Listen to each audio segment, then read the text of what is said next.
Sophie Morgan is appealing to the humanity of airlines and taking her fight straight to the top after she was left stranded when airport staff destroyed her wheelchair. The presenter and disability advocate, 37, said she landed at Heathrow with a bang after finding her chair had been damaged. "It's incredibly distressing because it's your legs," the Loose Women panelist exclusively tells the Mirror. If the headlines read, "Airlines break thousands of passengers' legs every year," can you imagine the outcry? She said. Sophie was just 18 and when she was involved in a car crash that left her instantly paralyzed from the chest down. The spinal injury changed her life forever, but Sophie became one of the first female disabled television hosts in the world and now uses her platform to fight against discrimination. She is now launching her Rights on Flights campaign, where she will be lobbying the government to implement a number of imperative legislative changes within the aviation industry in the UK.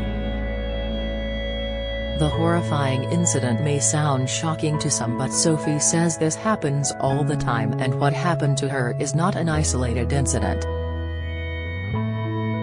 "If you're a wheelchair user, this is not new news, which in itself is shocking," she explained.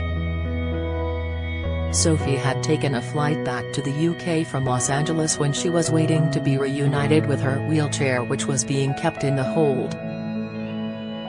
Typically, when wheelchair users and those that depend on a mobility device fly, they arrive at the aircraft door and their wheelchair or mobility device is taken away and put down in the hold. Sophie then relies on an aisle chair to be transferred to her seat on the flight, which Sophie says throws up a lot of problems because you have to really give away your independence at that point. She explains, "If you imagine our wheelchairs are our legs, you can imagine the frustration and anxiety that comes with having that removed from you, and then having to depend on the airline staff to look after your needs whilst you're on the flight. And not everyone is able to use an aisle chair, so that means they can't fly at all. There's a lot of discrimination when it comes to air travel," Sophie acknowledges. Sophie's wheelchair has a battery-powered attachment to convert her wheelchair into a trike, which she removes before putting in the hold. So waiting to be reunited with her wheelchair after an 11-hour flight, Sophie was horrified to see it had wrongly been forced together as airport staff had attempted to connect the two pieces with no skill and no expertise and also no permission to do so. They then had to be forced apart so Sophie could use the wheelchair, which she found really stressful. "It's incredibly distressing because it's your legs. This was not just a luxury item that if you lose it it's a bit of an inconvenience. This is the difference between being able to move and not being able to move," she explains. Sophie knew this wasn't an isolated incident and so used her platform on social media to share her distress. Taking to Instagram sharing a video of the chair, she said, no one took responsibility, decided to attach my wheelchair and my BDAC, battery-powered attachment, whilst in transit. They were checked in separately, in two parts, unattached, and they have done so A. without my permission and B. completely wrong. It took over half an hour to break them apart. All the time I had to sit on an aisle chair which was not safe and I didn't know if I would be able to get back into my chair." She continued, "And what was I told to do by British Airways? Send an email via the website. This has got to stop. Thousands of chairs are damaged every year by airlines. It's just #plain wrong." The post was met with a flurry of support from Sophie's followers, with one person replying, "This makes me so angry. As a physio we encourage our clients to go live life," travel, but this just highlights why so many wheelchair users are afraid to travel. Showing such little respect for an individual's belongings is just unimaginable and unacceptable. Reflecting on the response to her posts, she says, "I wasn't intending to start an airline and travel accessible airline travel campaign. But there needs to be one, and actually there are various campaigns happening in different parts of the world at the moment for people trying to fight this fight." Sophie says that when this has happened before, the airline will usually apologize and sometimes offer compensation, but says more needs to be done. There are processes in place, but ultimately if the headlines read, "Airlines break thousands of passengers' legs every year." Can you imagine the outcry? She said. You certainly wouldn't fly with that airline, would you? But that's what we have to put up with. And the sad fact is, the more these stories get out, the less disabled people want to fly, and it's becoming a real problem. In other forms of transport there have been strides ahead for disabled travel, with ramps on buses and spaces on trains for wheelchairs. But access to air travel for disabled people has stood still. The fact is, there has been some change made to integrate us.